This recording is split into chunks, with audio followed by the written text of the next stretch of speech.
In today's video, I'm going to teach you how to open a draw.io file in Chrome. To get started, open your Chrome web browser and go to draw.io.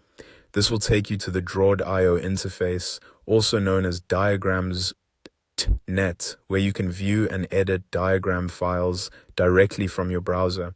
If the site redirects you, that's completely normal, since draw.io and diagrams.net are connected. Once the page has loaded, look at the top menu bar. You'll want to click on File, then move your cursor over Open. This will display a list of locations you can open your file from. Depending on where your diagram is saved, you may see options like Google Drive, OneDrive, Microsoft 365, Dropbox, or your device. This is helpful because draw.io supports several different storage sources, so you can open files from the platform you already use. For this example, choose Google Drive.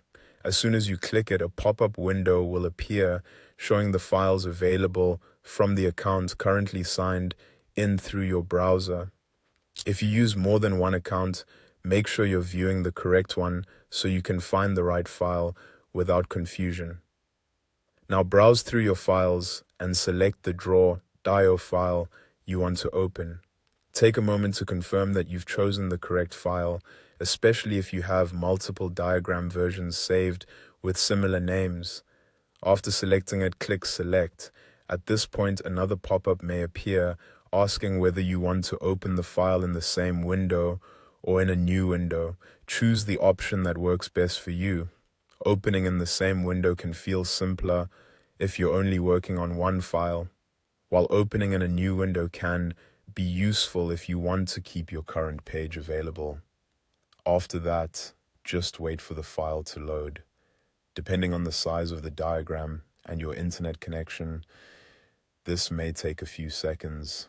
Once it finishes loading, your draw.io file will appear in the editor ready for viewing or editing. And that's it. That's how to open a draw.io file in Chrome. If you follow those same menu steps, you can also open files from other supported sources like OneDrive, Dropbox, Microsoft 365, or directly from your device.